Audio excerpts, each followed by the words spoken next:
Welcome to the Great Detectives of Old Time Radio. From Boise, Idaho, this is your host, Adam Graham.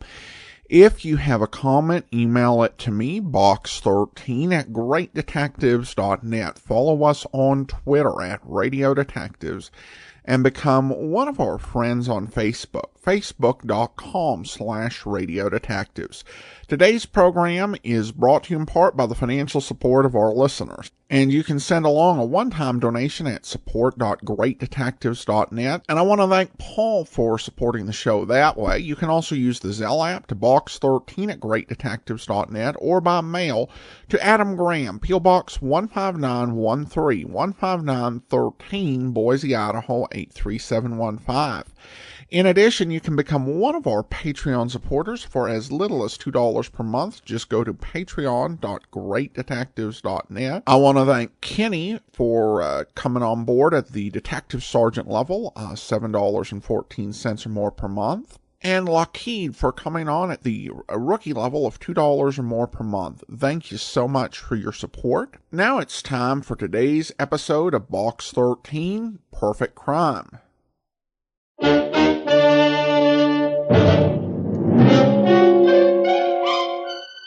Box 13, with the star of Paramount Pictures, Alan Ladd, as Dan Holliday.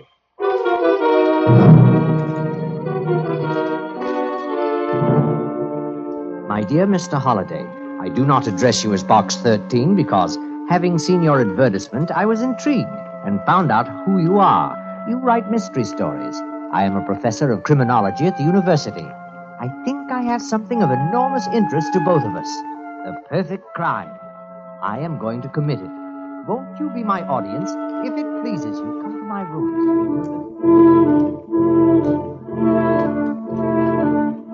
If it pleases you, come to my rooms at the university. Sincerely, Dr. John Dobbs. At first, I wasn't sure whether the letter was on the level or not. Then, when I saw Dr. Dobbs, I was sure it was. And he did commit the perfect crime. Almost.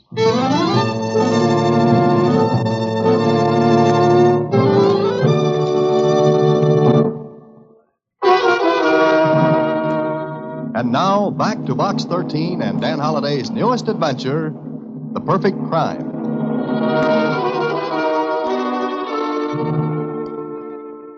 John Dobbs?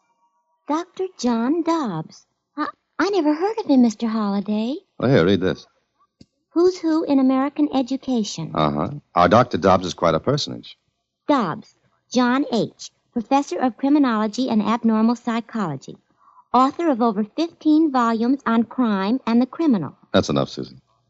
And now Dr. Dobbs says he's going to commit the perfect crime. Is there such a thing? Susie, any unsolved crime is perfect. Oh, maybe he's just kidding. He's a professor. He wouldn't do anything like that. That's exactly what I'm going to find out. At least I'll have an interesting evening. Dr. Dobbs was waiting for me when I got to his rooms. He was a harmless, pleasant-looking man of about, 65. He smiled shyly as he greeted me. Hi, I'm so glad you came, Mr. Holliday. How long can you stay? All evening, my time is yours. Wonderful. You think I'm a little crazy, don't you? Well, aren't we all? Oh, I suppose so. But let's discuss the perfect crime. Now, what is a perfect crime? One that isn't solved. Yes, of course. But 9 times out of 10, the crime isn't planned. I'm speaking about a planned murder, perfectly executed and perfectly hidden. Dr. Dobbs, you're a great man in your field. Therefore, you should know that no one ever gets away with it. Oh, why not? Because there's always some clue, some minute trace that leads directly to the murder. Oh, true. But suppose there were no clues, none at all. But you're leaving out an important factor. And that is? The body. It's hard to get rid of a body. Dr. Crippen was trapped. Trapped because police found the body of his wife in the basement. Yes.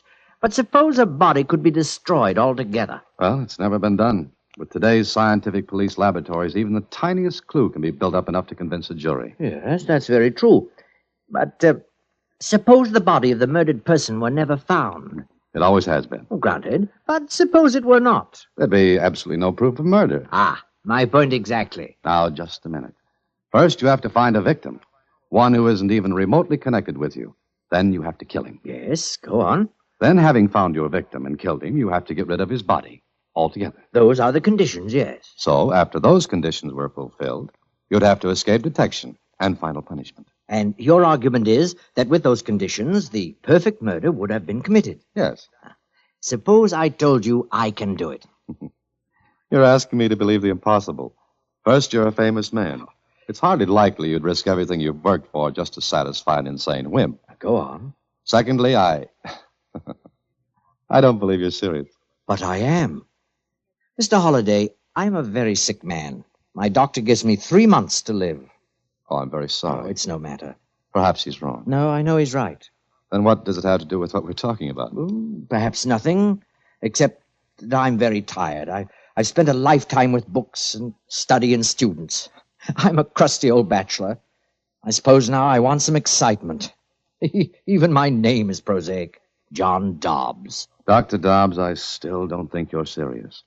Maybe you're kidding me for some reason I haven't been able to see or even guess at. No, I think I refuse to believe you. Ah. What are you laughing at? At what you said. I don't understand. You refuse to believe me. That's right. Is that funny? Yes, because you see, Mr. Holliday, the fact that you refuse to believe me is part of my plan. It makes me even more certain that I can commit the perfect murder and win. Well, I stayed with Dr. Dobbs until after 3 a.m. We talked. He had a marvelous knowledge of crime, and I left him with a great admiration of his intellect. Then 3 days went by. I heard nothing from him until one day at the office. Hello? Mr. Holliday, please. Dr. Dobbs calling. Oh, just a minute.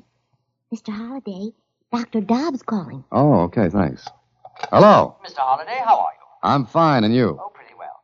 You remember our conversation the other night? I certainly do. Why? Would you care to be in on the start of my plan? Now, look, I refuse to take you seriously. That's wonderful. But are you free this afternoon and evening? Oh, yes, why? I want you to fly to Chicago with me. What? Will you? I have the tickets on the plane. You're my guest. But why to Chicago? I'll tell you why when we're on the plane. Will you go with me? Yes. Yes, I think I will.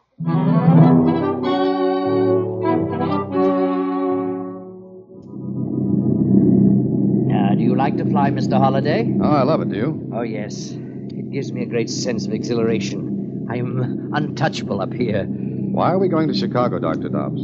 Here, read this newspaper account of a murder. Police are at loss for clues in the Caroline Standish murder case. All leads have come to dead ends, and why do you want me to read this, Doctor? Because I'm going to Chicago to confess to the crime. You're what? I'm going to confess that I killed Caroline Standish. I don't believe that. We'll be in Chicago in exactly 1 hour and 20 minutes. Half an hour after we step off this plane, you and I will be at police headquarters, and then you will see. But you couldn't have killed this woman. Oh, yes, I could have. She was killed the day before yesterday. That was Sunday. Sunday's a holiday. It's not too long a plane trip from our city to Chicago, and Caroline Standish is a complete stranger to me. And being a complete stranger, she satisfies the first condition of the victim, that he should not even remotely be connected with you. Exactly. Now settle back, Mr. Holliday. We'll be in Chicago very soon.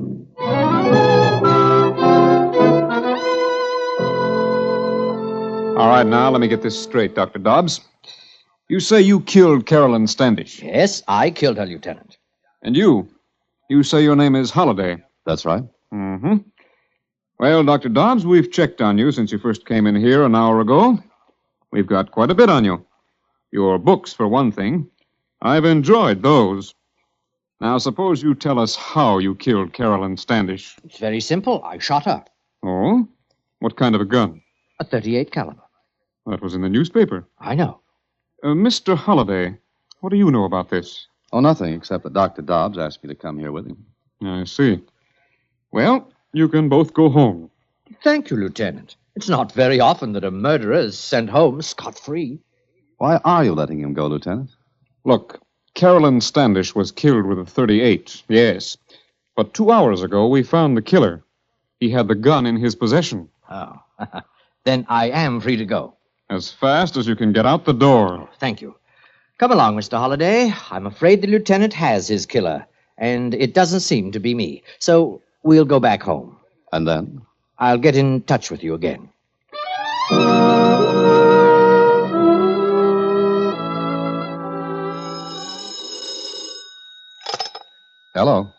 Holliday. This is Dr. Dobbs. Oh, you. You don't sound pleased to hear from me. Where are we going this time? So you guessed, eh? Guess. Guessed what? That I'm going to Philadelphia to confess to a murder there. You're going to do what? The same thing I did in Chicago. Will you come along? Oh, no, thank you. Very well, very well. But I suggest you keep reading the newspaper. You may see some very startling developments. Goodbye.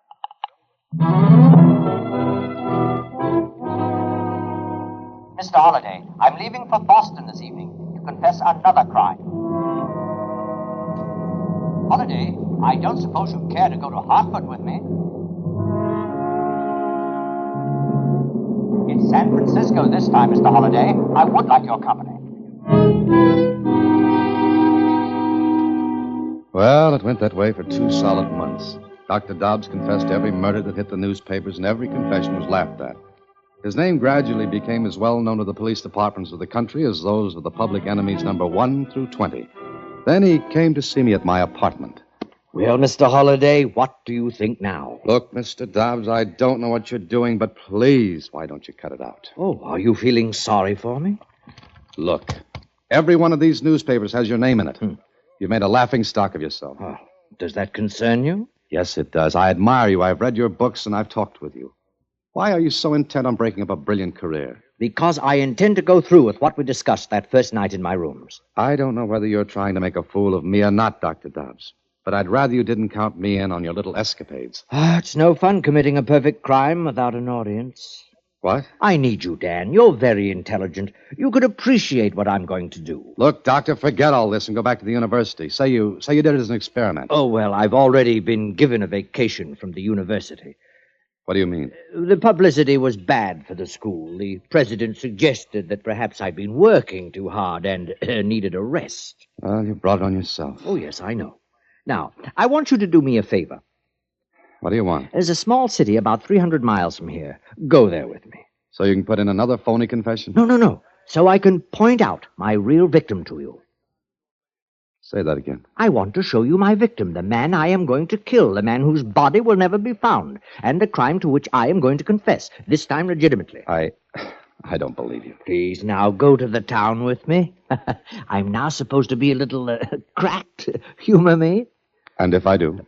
Well, we'll have a little mental chess game, you and I. I'll give you the opening gambit, murder. From then on, it will be your job to checkmate me. Agreed? All right, Dr. Dobbs. I'll go with you. But this will be the last time. Understand? Yes, I understand. This will be the last time.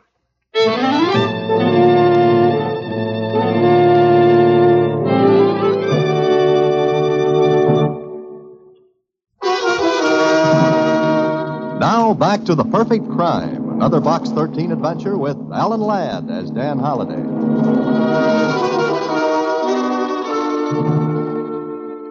Well, I went with Dr. Dobbs to the small city, and he took me to a restaurant. He seemed to be looking for someone when suddenly... Look, Dan, there he is. Who? The man I'm going to kill.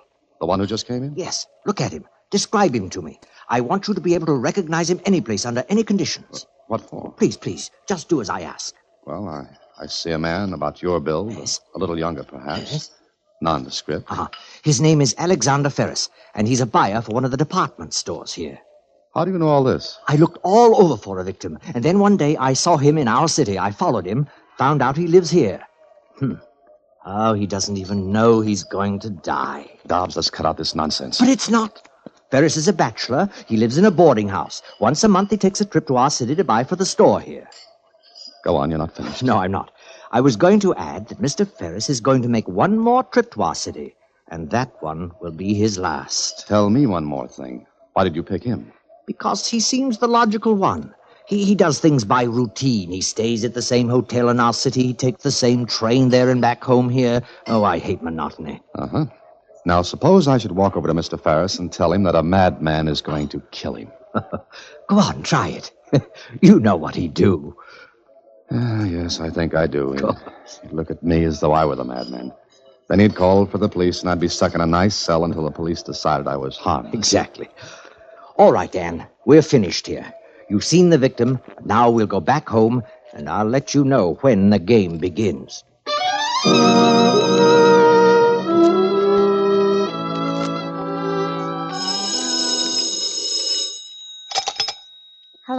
Mr. Holliday, please. Oh, just a second. Mr. Holliday, it's that man again. Dobbs? Uh-huh. Okay, give me the phone. Here. Hello. Look, Doctor, let's call off this race. I'm getting tired of it. Mr. Holliday, Alexander Ferris leaves his town this afternoon. He will arrive here at 7:30 this evening on the Lakeshore Limited. He will go to the Barrett Hotel. He will never leave there alive. Goodbye. Hello. Hello, Dobbs. Hello. What did he say this time? Same thing, still harping on the perfect crime. Do you think he means it? He's got me over a barrel.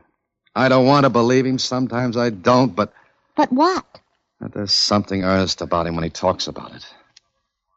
Well, I can't take a chance. I'm going to keep my eyes on Alexander Ferris. I decided to warn Ferris, so that evening I met the Lakeshore Limited. I tried to get to him, but before I could, he hurried into a taxi. I grabbed the first empty cab I could find and went to the Barrett Hotel. Ferris had already registered and was disappearing into an elevator. I ran across the lobby, but the elevator door closed and Ferris was gone. I got his room number, 708. Took an elevator. We were just passing the 5th floor when... Those were shots, and they came from the 7th floor. I missed my guess. I didn't miss it because on the 7th floor... All right, back to your rooms. Go on, everybody. Go on. You too. You're the house detective? Yeah, who are you? My name's Dan Holliday. Did those shots come from this room? Yes, they did. Dobbs. Hello, Dan. What's happened? Look, I'll take care of this. Of course, but the shots came from that room. I know, because my room is next door. You're next door? Yes. Since I left the university, I've been living here. The house detective will verify that. Sure. But that's got nothing to do with this. Hadn't you better get inside the room and see what's happened? This is my job. But since you stuck your nose in, stay right with me. Have you got a pass key? Yep. You can still smell the powder from the shots. Yeah. And where's the guy that came in here? Look in the bath. Close that door. Now, you two stay right there. I'm going to give this place a look-see. Something fishy here. So your curiosity got the better of you, eh, Dan? You're next door, huh? Yes, convenient, isn't it? Where's Ferris? He's dead. You shot him, I suppose. I killed him, yes. I saw him get on the elevator and come up here. All right, you saw that. What then? Where is he? I don't get this. There ain't a sign of the guy anyplace. But there's his hat, top coat, and valise on the bed. Which proves he came in here. The bellboy will verify it if he came in here. All right, let's ask the bellboy. I'm running this until the police get here. Well, by all means, call the police. Dr. Dobbs, would you mind if your room was searched? I was going to suggest it myself. There ain't no fire escape. Nobody fell out the window. And nobody's here. Oh, please, let's look in my room. Then you can question the other guests on this floor. Okay. Come on, you two. Out of this room. Well, Dan, what do you think now? I don't know. Maybe I've stopped thinking. Well, the case was a sensational one. 2 shots fired, no body, and no Alexander Ferris. 2 days later, Dr. Dobbs visited me in my apartment. Well, Dan, have you made any headway? I'm not trying. Oh, yes, you are. It intrigues you, doesn't it? It's a hoax. The whole thing is a hoax. Not the whole thing, Dan. I give you my word of honor that I killed Ferris. Will you tell the police that? I already have. I confessed. You what? But they laughed at me. You see, I'm known now as a crank. I confess to all murders. Where is Ferris's body, Holliday? How did I get it out of the room? You didn't. You couldn't have. The other guests rushed to the doors after the shots. The only stairways are at the ends of the corridor. You couldn't have carried his body without being seen. Correct. And the bellboy verifies the fact that Ferris entered his room next to mine. And yours was empty. So, what have you got? Dobbs, I don't believe you killed Ferris. All right, then where is he? I don't know. So, I fulfilled 2 of the conditions we talked about our first night. Remember what they were? Yes, the victim had to be a stranger to you, and the body had to disappear. And the 3rd condition, I escaped detection and punishment. Dan, why don't you tell the police about me, what you know, what I've told you? They wouldn't believe me. No, they wouldn't. But, Dan, I swear to you that I killed Ferris. If you figure out how I did it, I'll admit it and take my punishment. I am not the police. No, you're not. But you know more about this than they do. I swear to you again, Dan, you have the whole solution in your head. All you have to do is put together the pieces of the puzzle. It's really very simple. Well, goodbye, Dan.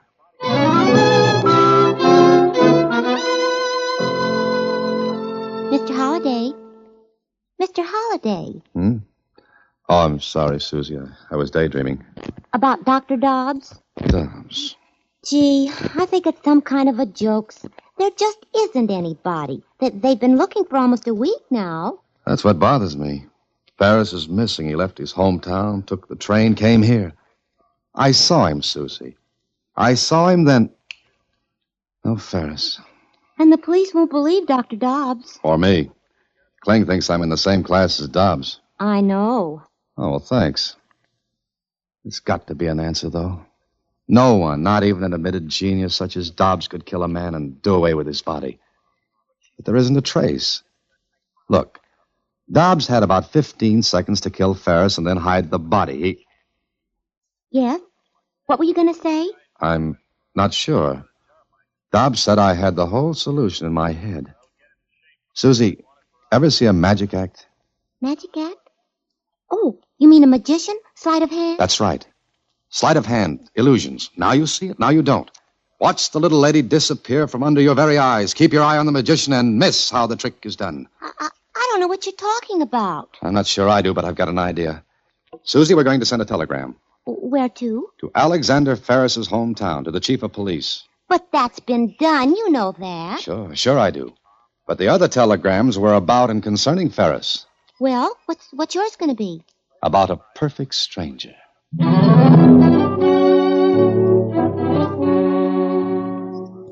Well, I was shooting in the dark, but I hit. The answer I received to my telegram made me sure I had the solution to Dr. Dobbs' illusion. Smart police work in Ferris's hometown proved it. So that night, I went to see Dobbs. It's nice of you to come to see me, Dan. I was wondering if you'd forgotten me. Everyone else seems to have done so. No, you're not forgotten, Dr. Dobbs. Quite the contrary. Oh? How do you mean that? Just the way I said it. May I sit down? Certainly, please do. Thanks. May I offer you a drink? Oh, no, thank you. Mind if I have one? Please do. You've come to see me for a very special reason, haven't you? Yes, I have. Read this telegram. It's from the police in Ferris's hometown. Huh? Did you guess, or did they? I did. I'm glad. Glad you were my audience. It was fun playing to you. Yes, you were the magician. I was the kid in the audience with his mouth open and his mind closed. Magician? Not quite. Oh, yes. Like the trick where the magician shows the audience a nice big red ball. He gets them used to seeing it. He conditions them to its size, its shape. Then he covers the ball with a handkerchief, makes a mystic pass, and the ball is gone. Go on. What then? But the ball never disappears. It never goes under the handkerchief. All the audience sees is a similar shape, outlined under the silk. Yes, I'm very happy I chose you as my audience. I'm not. I don't like to be the one to catch you. Why not? I took the risk. Ferris never came to this city. You got off the Lakeshore Limited that night. And what else, Dan? You called me and told me Ferris would come here. That day, in his hometown, you pointed him out. You made me take a good look at him. About your height and build. I even mentioned that, I think. Yes, you did. Go on. Before he left, you came here. You intercepted him, killed him, in his own hometown. You took his top coat, hat, and valise. Then you dressed him in entirely different clothes, took his body to the freight yards. That telegram from the police there verifies that an unidentified man was found dead. Yes, unidentified because the police weren't anxious to identify that body. But they did this afternoon. Dental work proves the man to be Ferris. You see, Dobbs, there's always a clue. Always. There is no perfect crime. But just a moment. There were 3 conditions to the action of committing a perfect murder. Now, I fulfilled 2. Now the 3rd. I must escape detection and punishment. How is anyone going to prove what you've just said? By your admissions, Dobbs. The police are in the next room and outside in the hall. They've heard every word. Oh. There are still a few things to clean up, but there isn't time, is there? I still have to escape punishment. I'm sorry, but you can't. Okay, boys, come on in. Well, the police. But, Dan, I still say I've fulfilled the last condition, to escape punishment. It's a good thing you didn't take the drink I offered you. I knew as soon as you came in that you had me. Dan, explain how I did it. It's no fun doing something clever if no one appreciates it. Dobbs. Dr. Dobbs. So long, Dan. Don't forget to explain the rest. It's been a wonderful chess game. Now, checkmate.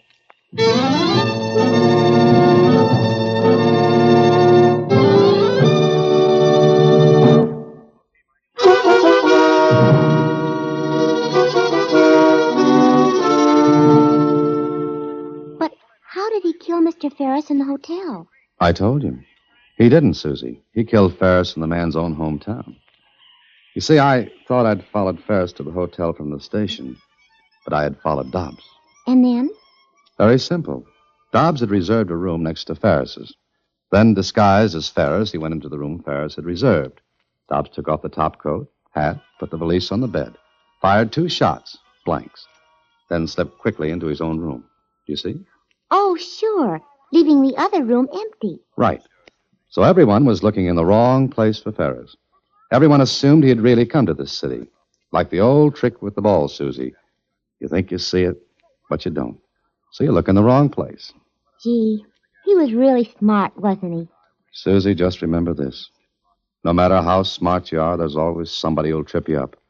Everyone makes mistakes. But Dr. Dobbs didn't. Oh, yes, he did. He made the same mistake I did.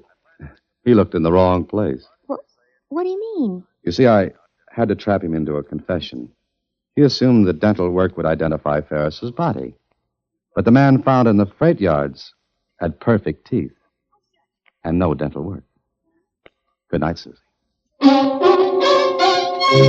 Listen in again next week when, through the courtesy of Paramount Pictures, Alan Ladd stars as Dan Holliday in Box 13. Box 13 is directed by Richard Sandville, and this week's original story was written by Russell Hughes. Original music is composed and conducted by Rudy Schrager, and the part of Susie is played by Sylvia Picker. Vern Karstensen is in charge of production. Box 13 is a Mayfair production from Hollywood. Watch for Alan Ladd in his latest Paramount picture.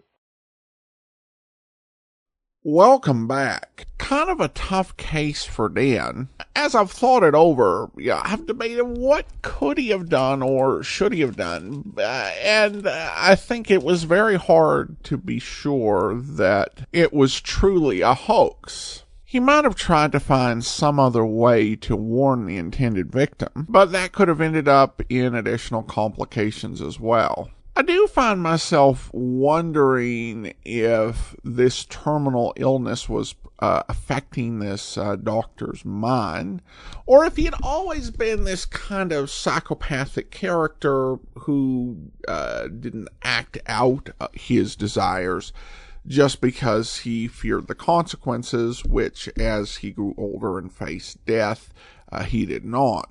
Now, the central thesis of the overall story about perfect crimes, I think there's a bit of a flaw in understanding. Though they did hit on the idea of unsolved crimes, and the idea that more often than not, these were not some clever planned crimes, but were just a case where someone suddenly did something and there was no witness around.